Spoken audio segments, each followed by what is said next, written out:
Craig, I think we've kind of held everybody at enough suspense. Share your story. Let's get into it because this is important as to why you are here today and why this matters and why the book Blank Canvas matters. None of this would have happened without my story. Hands down. I don't know a path that I would have taken to be where I am today. So in order to tell my story, I got to go back a little bit. We got to go back to, September 30th, 2013.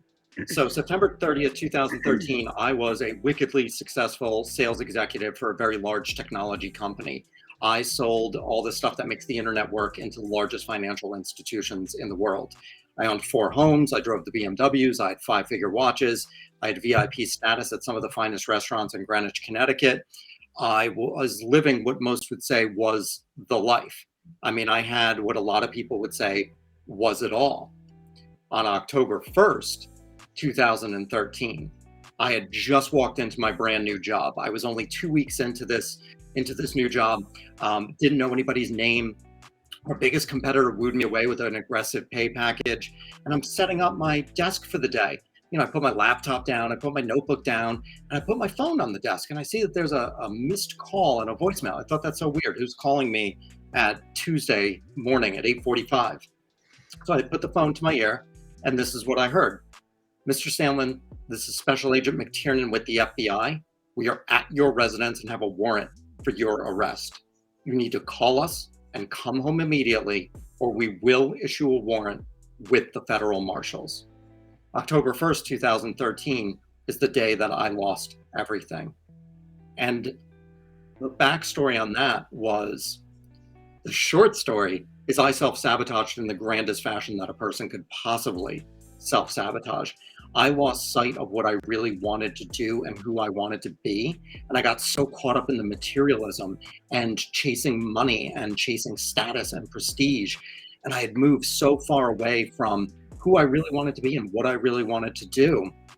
And my identity was so interwoven with those things that when my paycheck started decreasing, I had to fix this problem immediately.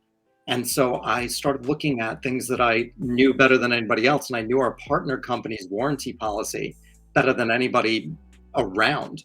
And so I exploited it for my financial gain. I defrauded one of the largest technology companies in the world for just under a year. And it came to a head on October 1st, 2013.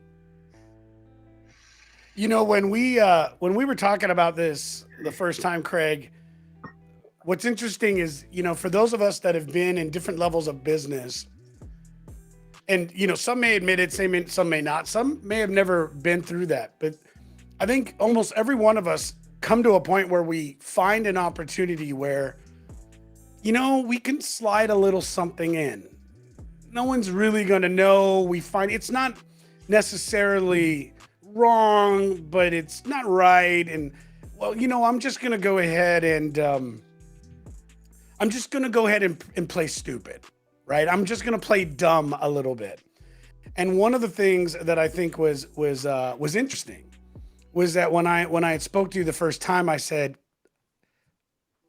Craig, you knew it, right? Like, you knew it deep down. Like, you knew that you were going down that road. And he said, yeah, exactly.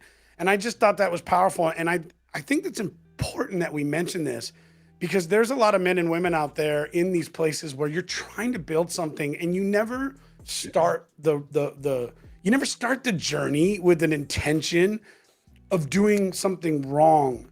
But opportunities are always there to increase your status or your speed in that place. And it's questionable.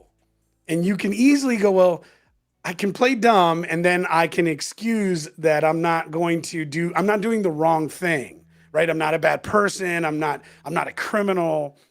But it's funny because once you start down that path, it becomes very easy for that to get bigger and bigger. And before you know it, you got the FBI knocking on your door. It snowballs.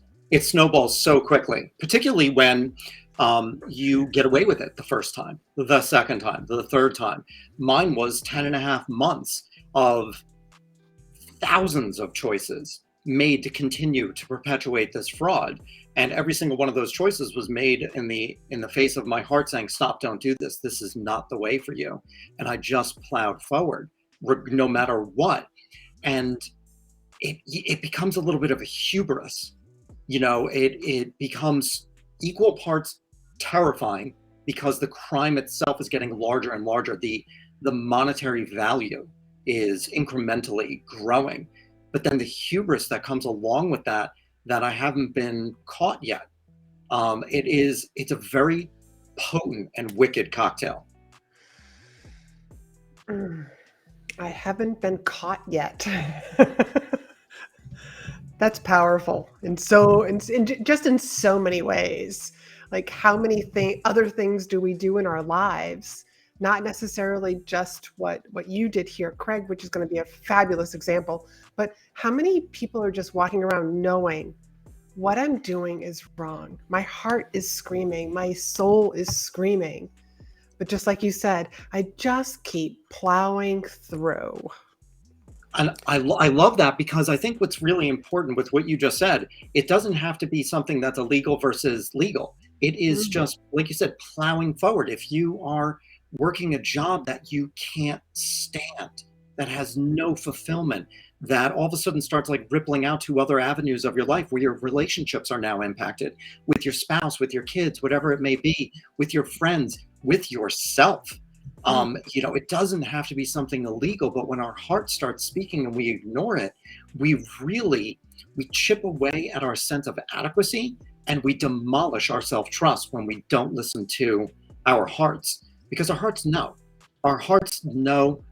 They have a wisdom to them that is so innate and so deep, and to ignore that is to really just spit in the face of our self-trust. And that's what I did. I mean, after I had been caught, and I was in prison, I had zero self-trust. I couldn't make decisions. Thank God my meals were planned for me. It wasn't like I had a menu to choose from, because I would have had a hard time making that simple decision. I had a hard time figuring out what workout I wanted to do for the day. And that's what happens when we violate that voice. Violate that voice. Violate that voice. Yeah. Wow.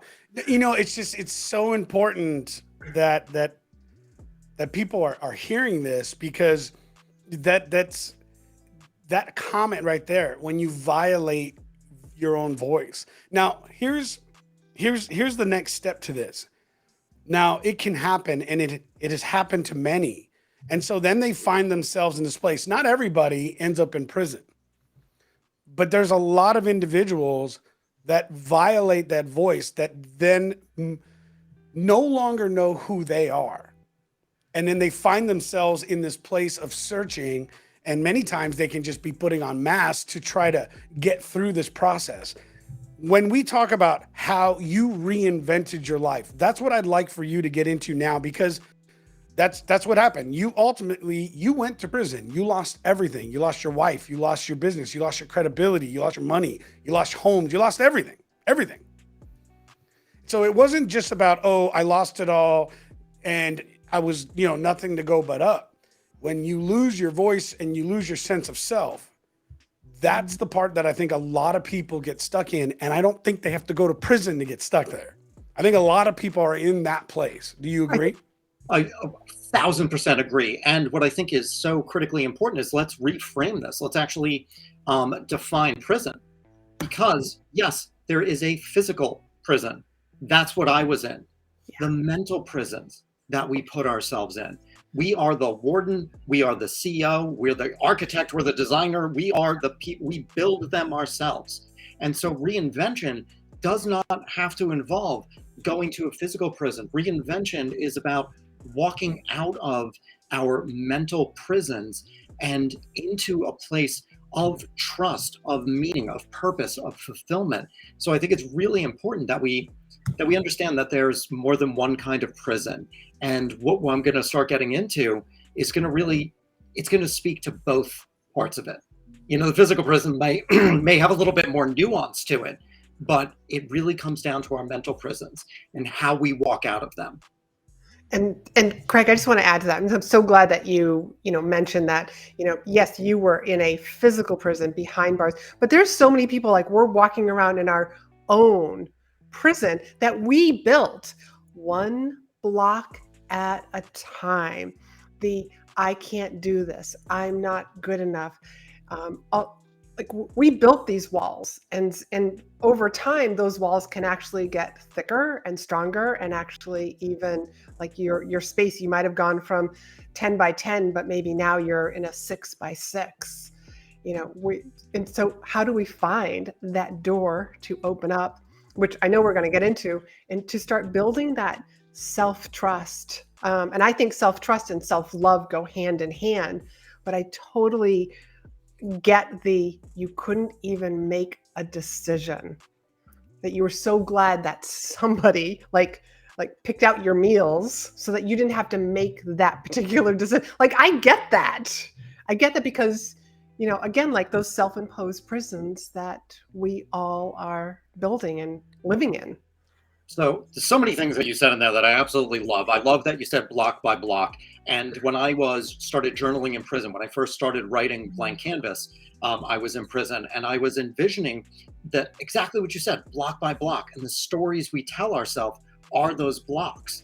And for me, mine was, it was a silo. So it was just going straight up, and all I could see up, the higher it got, the narrower my view got. And so my world shrunk with my prison, my mental prison.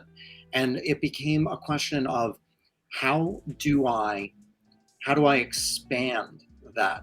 How do I broaden my vision?